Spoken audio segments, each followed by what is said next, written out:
tapi salah kitanya. Yang pertama, yang di sekitar kita, yang diciptakan Allah sebagaimana yang telah kita ketahui, yaitu apa?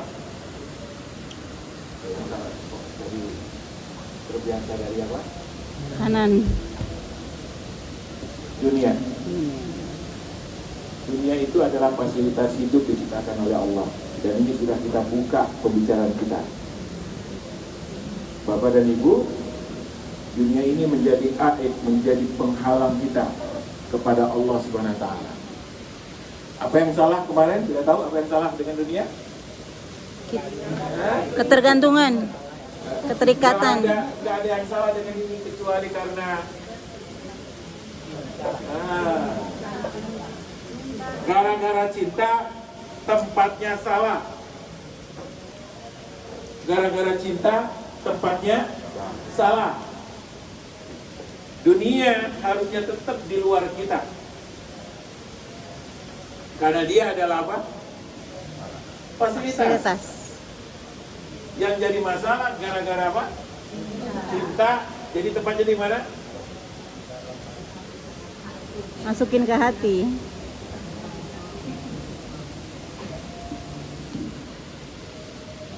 Jadi Bapak dan Ibu, Allah ciptakan dunia ini, wal ardi wa ma tahaha kemarin dan bumi kami apa?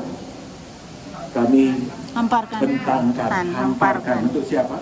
Manusia. Untuk manusia. Bapak dan Ibu yang dirahmati Allah, dunia akan menjadi penghalang ketika kita menuju kepada Allah. Karena bukan masalah dunianya, tapi masalah apa? Cintanya. Dan Bapak dan Ibu, kata para ulama, hubbud dunia ra'sul khati'ah. Cinta dunia itu, hubbud dunia, tulisannya kalau mau ditulis, ya.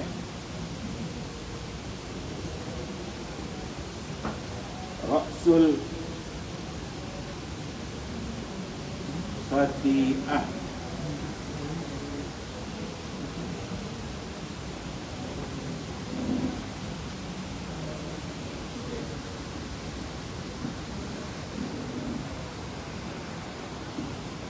Jadi apa? Hubbud dunia ra'su khati'ah. Cinta kepada dunia itu adalah apa? Kesalahan utama kita. Ra'su itu artinya apa? Kepala. Ya, jadi kepala daripada segala apa? Kesalahan. Ya. Tapi Bapak dan Ibu yang dirahmati Allah, kesalahan itulah yang diulang-ulang terus oleh kita. Ya. Dan kita menikmati apa? Kesalahan itu. Padahal Bapak dan Ibu yang dirahmati Allah, hubbud dunia itu membuat kita menjadi salah di 3 periode hidup. 3 periode. Sekarang barzakh dan apa? Akhirat. Gara-gara hubbud dunia, maka hidup kita dunia untuk apa? Dunia. Karena dunia dipermudah oleh dia. Iya. Maka kita capek kita, sedih kita, semua masalah kita bermula dari apa? Dari dunia. Ketika kita mati, dia penyesalan kita. Penyesalan yang kita sangat sesali. Dan di akhirat, naudzubillah, menjadi sebab daripada azabnya kita. Sebab di azabnya apa? Kita. Maka Bapak dan Ibu yang dirahmati Allah SWT, ya, di sini disebutkan semua masalah banyak disebabkan oleh hubbud apa? Hubbud dunia. Ini banyak sekali penyakit-penyakit yang dilahirkan dari hubbud dunia. Yang pertama, cinta kepada dunia itu membuat orang bermaksiat. Kenapa kita Nauzubillah. Ada orang membunuh orang lain. Ada orang merampas hak orang lain. Nauzubillah. Ada orang berzina. Itu semuanya karena apa? Hubud dunia. Hubud dunia kita, cintanya kita kepada dunia ini.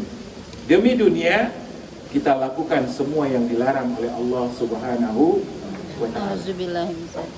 Permusuhan antara sama kita, kira-kira apa sebabnya? Hubud dunia. Dunia. Kalau dunia bagi kita nggak berharga, ada nggak permusuhan? Nggak ada. Ya, misalnya, ya, saudara kita mau ngambil hak kita, kita kasih, terjadi permasalahan? Enggak. Enggak. Atau dia ambil punya kita, dan kita nanti akan kita bahas solusi daripada hubud dunia. Insyaallah. Ketika kita zuhud, nggak membutuhkan itu, maka nggak jadi masalah. Jadi permusuhan antara kita karena hubud dunia. Pertengkaran antar saudara. Ada sebab lain selain masalah dunia? Nggak ada. Ada gara-gara berebut sholat taraweh. Astagfirullah. Mau sholat taraweh gitu ya, yang satu pengen, akhirnya apa? Gara-gara berebut sedekah gitu. Yang ada gara-gara apa? Cinta dunia. Bagi-bagi, gara-gara merasa diremehkan. Kamu siapa? Itu hubud dunia. Baik, jadi ternyata masalah-masalah di sekitar kita itu lahir daripada cintanya kita kepada apa? Hubud Dunia. Ya. Padahal dunia itu sangat berubah dengan cepat. Dalam perumahan ayat kan seperti apa? Hujan. Ini hujan seru banget ya. Masya Allah. Alhamdulillah. Seru banget. Insya Allah nggak lama, beberapa jam kemudian dia akan apa? Berhenti. Amin. Dan beberapa jam kemudian kering, tidak tersisa. Oh. Kering, tidak tersisa. Bahkan kalau sudah besok atau sehari kemudian Panas. sudah kelihatan. Gak ketahuan bahwa kemarin kita kena apa? Hujan. Jadi cepat sekali berlalu. Kama in anzalna. Dan itu tadi saya sudah pernah bahas di mabit kita. Kenapa perumpamaannya kok Allah kasih perumpamaan dengan air? Masih ingat mungkin di antara, tapi nggak semua mungkin. Ya. Saya ulang aja ya. Iya, Ustaz. Kenapa diperumpamakan seperti air? Kenapa dunia itu seperti apa? Air. Seperti air. Coba perhatikan Bapak dan Ibu. Air ini kalau dia tidak berada di tempat ini, dia akan mengalir. Betul? Betul. Mengalirnya kepada siapapun. Maka sifat daripada dunia bisa diberikan kepada siapapun dan juga bisa meninggalkan siapapun. Dia bisa ngalir. Nah, hari ini yang kehujanan kita ya. Betul? Kita yang dapat. Iya. Tapi bisa nggak besok 2 hari, 3 hari kita nggak hujan? Bisa. Yang lain pula apa? Bisa banget. Dapat. Bisa banget, Ustaz. Iya. Pakistan, Afrika. banjir. Itu juga perhatikan. Air kalau sedikit begini dia jadi nikmat. Pas. Ya. Kalau dikasih minum segini pas. Tapi kalau dikasih minum 10 liter Kembung. itu perutnya. Kembung. Maka air juga demikian. Bapak dan Ibu yang rahmati Allah, ketika dia diberikan pas, dia jadi nikmat. Tapi kalau diberinya terlalu apa? Banyak, dia jadi musibah. Yang kedua, kita menikmatinya kalau kita di luarnya. Tapi kalau kita masuk ke dalam, Tenggelam. tenggelam kita mati. Iya. Maka tetaplah dia berada di tangan. Jangan apa? Jangan nyemplung ke dalamnya, karena saking banyaknya kita tenggelam olehnya. Dan yang lain menarik lagi adalah dia sedikit, semakin dikit, semakin terasa nikmatnya. Masya Allah, tabarakallah. Kapan terasa nikmatnya? Pas haus. Air ini, Pak? Pas haus. Kekurangan air. Kalau lagi nggak ada air, Pak, kekurangan, lalu minum. Jadi air ini sangat apa? Berarti berharga. Sangat berarti. Insya Allah. Ya, makanya kenapa Allah mengatakan bahwa dunia itu kamain, ya, anzalnahu, seperti air yang kami turunkan. Bapak dan Ibu yang dirahmati Allah, obatnya apa? Kalau kemarin dosa, obatnya apa? Istighfar, taubat. Ini obatnya ini, bagaimana dia lepas dari sini, Subhanallah. lepas dari cinta, lepas dari cintanya, di hati. dan lepas dari Hati. Bahasa itunya disebut dengan zuhud, bahasa Juhud. Indonesianya zuhud. Juhud. Apa? Juhud.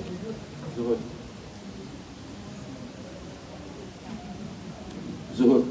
Nah, cuman orang sebanyak salah definisi terhadap zuhud. Iya. Ya. Umar bin Abdul Aziz, tahu Umar bin Abdul Aziz? Insya. Khalifah. Itu disebut dengan Khalifah Az-Zahid. Khalifah yang zuhud. Padahal dia raja. Kalau raja mungkin nggak miskin. Enggak. Ya. Dikatakan Sulaiman dan Daud. Siapa itu Sulaiman dan Daud? Nabi Sulaiman dan Nabi Daud adalah manusia paling zuhud di zamannya. Allahu Akbar. Paling zuhud di zaman. Padahal Sulaiman paling kaya. suatu ketika ada ini cerita orang-orang sufi yang meninggalkan dunianya. Ya. Seorang sufi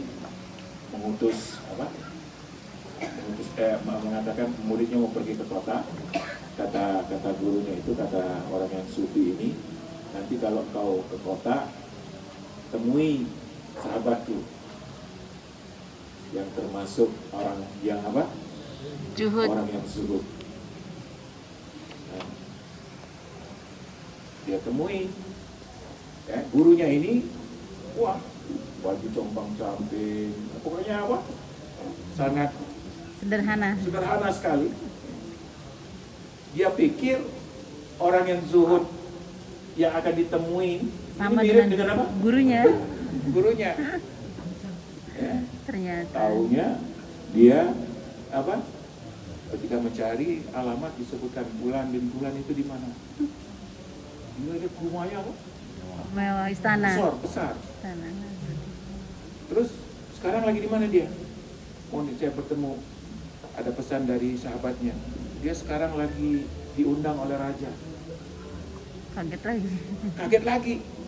Ini orang hidupnya bersama bersama raja. Akhirnya dia tunggu, ketemu. Ketika dia ketemu, disalami.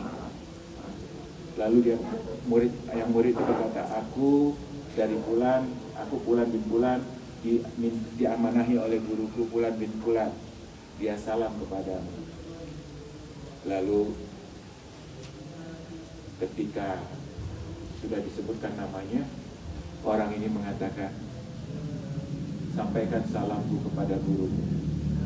Sampai kapan kau masih akan sibuk dengan duniamu? Balik, bingung dia. Ini yang mana ini apa? Yang mana yang juhud? Yang guru yang sampai kapan kau masih sibuk dengan apa? Duniamu. Ya. Balik itu murid nanya, Chef, salam sudah saya sampaikan. Tapi Ada pesan ada pesan mengatakan sampai kapan guru masih sibuk dengan dunia guru. Show. nangis gurunya.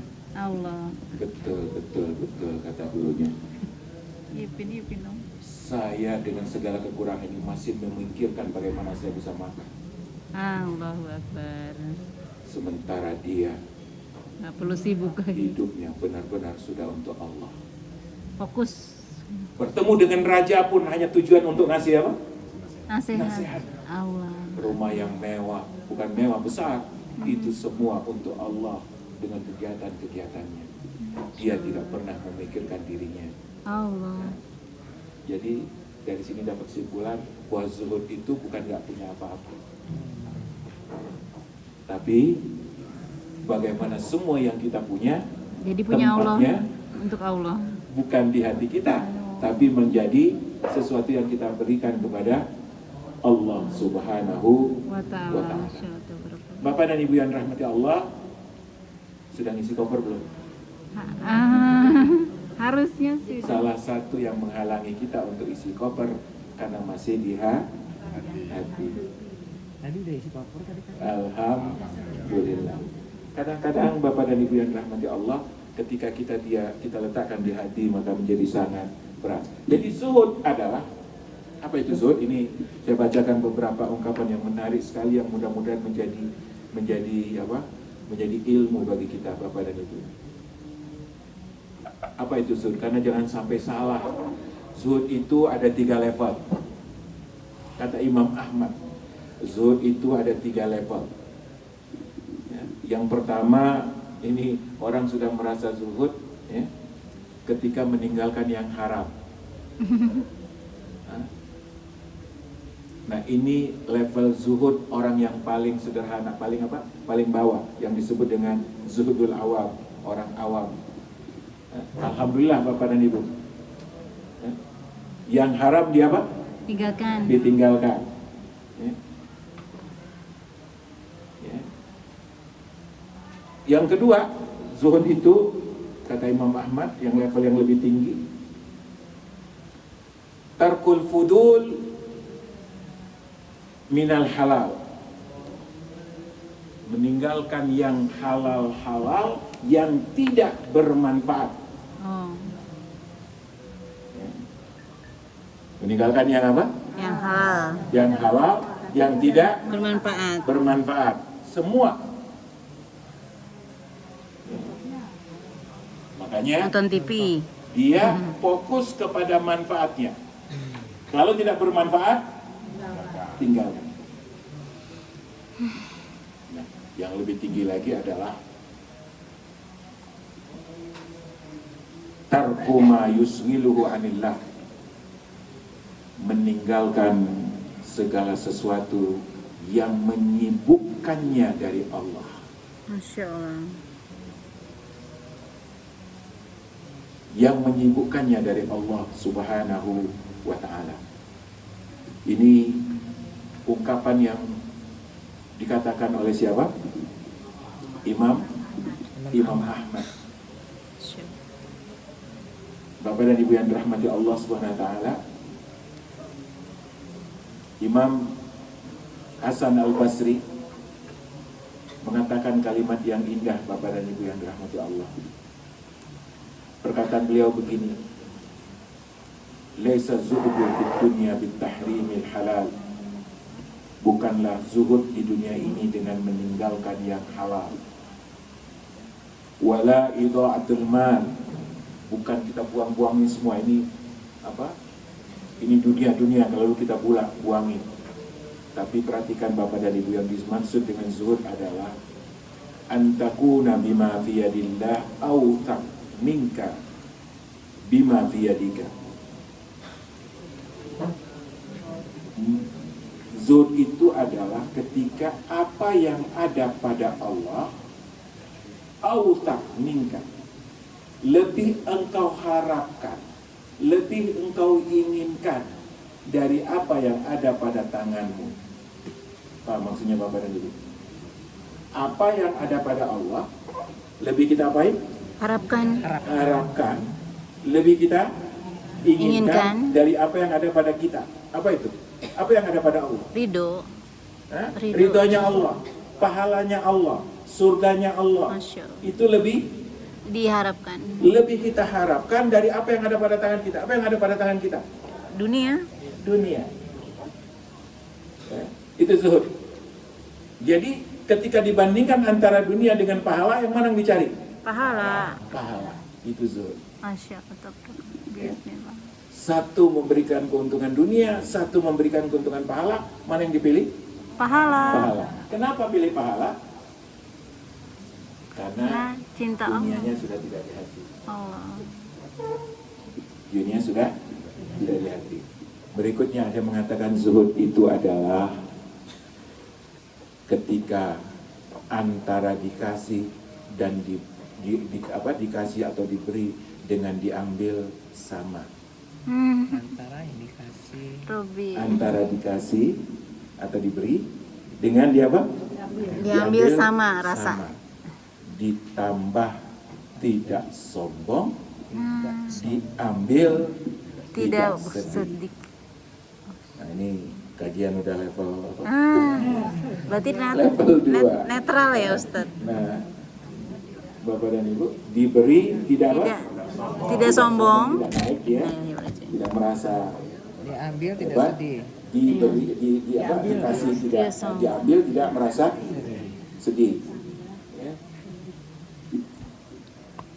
Nah ini kajian yang kita bahas dalam beberapa kesempatan bagi kita yang beriman kepada Allah. Nah,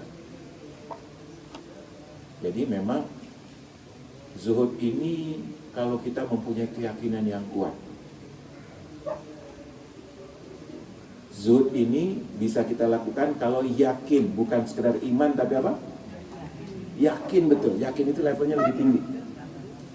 Ya.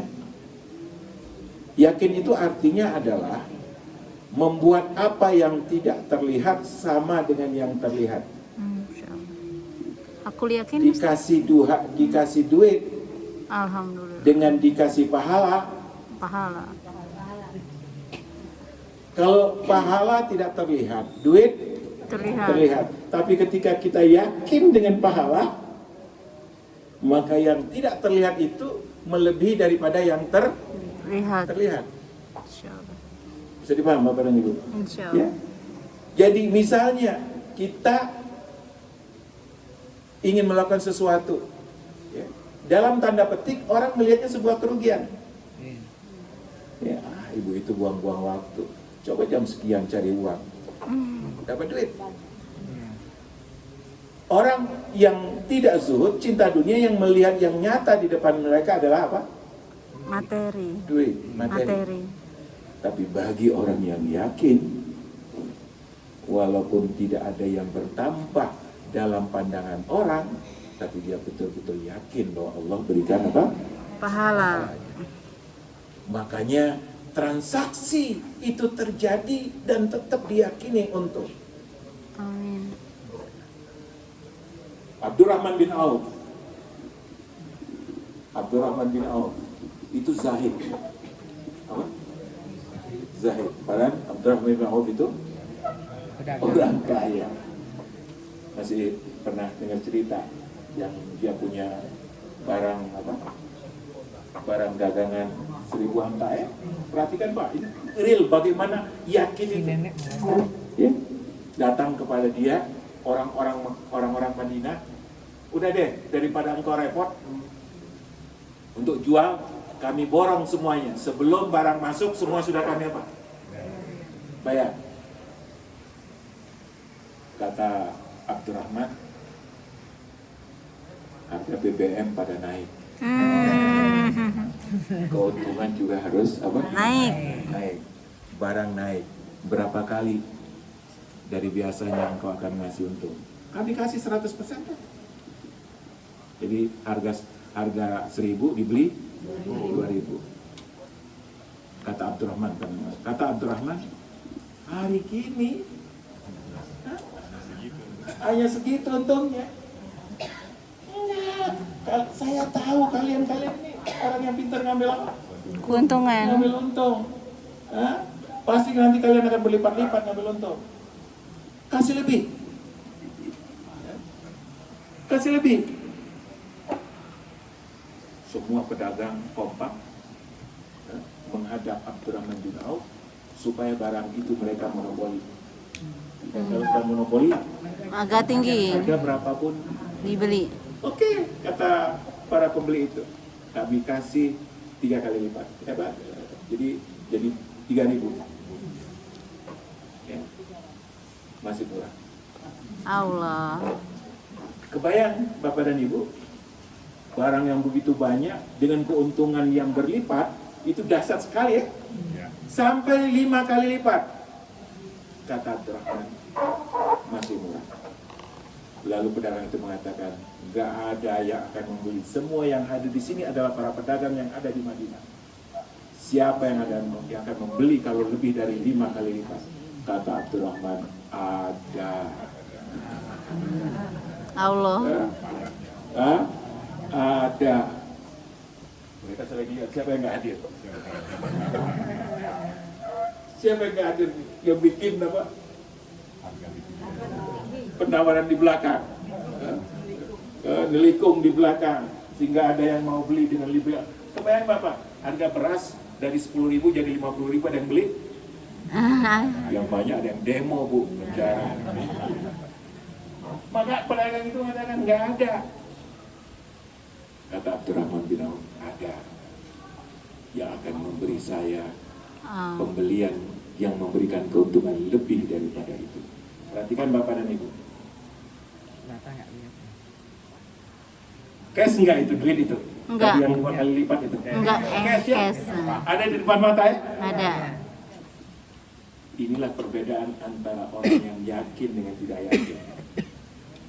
Dengan tenang dia mengatakan, barangku sudah kujual dengan pembeli yang akan memberikan minimal 70 ya? 70 apa 700? 10 kali lipat sampai 700. Terus kali lipat. Semua pada akal. Siapa itu? Siapa? Orang gitu. Nanti Pak Allah tuh ya. Jadi bagi orang yang beriman itu apa?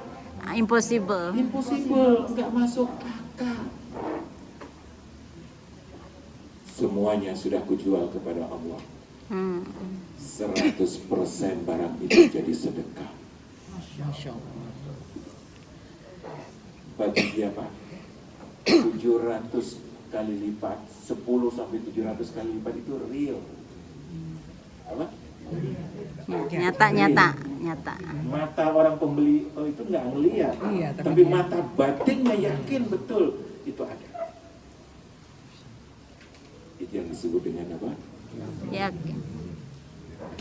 Yakin betul. Jadi ngomong juga nggak pakai jual nggak ya, jual nggak, jual nggak. Sehingga jadi dengan yakin betul. Itulah yang membuat Bapak dan Ibu yang dirahmati Allah, orang-orang ini tidak pernah ragu. Cerita Suhaib Ar-Rumi yang juga pernah saya ceritakan ketika hijrah itu kan, dengan sederhana sekali. Ketika dia dihadang oleh orang-orang kafir Quraisy untuk berhijrah, ya, dia sederhana sekali Pak. Ya. Jadi orang-orang kafir Quraisy dia bawa panah banyak karena dia jago panah. Dihadang gitu. Ya. Kata Suhaib, kalian tahu dengan saya? Suhaib Rumi, iya. Biarkan saya berhijrah. Katanya nggak bisa kalau mau berhijrah. Nggak bisa. Jadi gimana supaya bisa? Ya nggak boleh hijrah. Udah gini aja deh. Daripada kita berperang panah-panahan, dia dihadang oleh orang Quraisy cukup banyak. Kita bikin deal aja. Kalian tahu saya pedagang di kota Madinah ini, kota Mekah ini. Harta saya tidak saya bawa. Harta saya tidak saya bawa. Kita bikin deal. Kalian biarkan saya lewat. Dan sebagai bayarannya saya tunjukkan di mana saya menyimpan harta saya. Bagi orang yang nggak beriman, yang real itu apa? Iya. Bagi orang yang nggak beriman, harta itu begitu apa? Astagfirullahaladzim. Katakan apa? Hulwul khadirah, manis dan hijau. Katanya, kalau begitu bagus, nggak usah perang kita. Oke, pergi, tunjukkan saya di mana harta. Kata Suhaib, itu bagus. Harta saya simpan di sini, di sini, di sini. Dan Suhaib pun pergi melempar. Jadi ganggu. Orang kafir Quraisy pun senang makan apa? Gonima. Gonima. Rugi Suhaibnya? Rugi Suhaibnya? Enggak. Enak banget ngomong kita nggak rugi. Karena nggak ngerasa miliki. Coba ya. Coba punya kita pribadi. Belum tentu. Ayo. Nah itulah Bapak dan Ibu yang dirahmati Allah, ternyata itu real. Ketika beliau sampai di Madinah, disambut oleh siapa? Rasulullah. Rasulullah nyambutnya. Disambut oleh Rasul dengan langsung komentar Rasul, Rabiha Suhaib, perdaganganmu telah untung Suhaib, perdaganganmu telah untung. Ternyata itu tadi apa? Transaksi dengan Allah. Transaksi dengan Allah. Rabiha Suhaib, Rabiha Suhaib.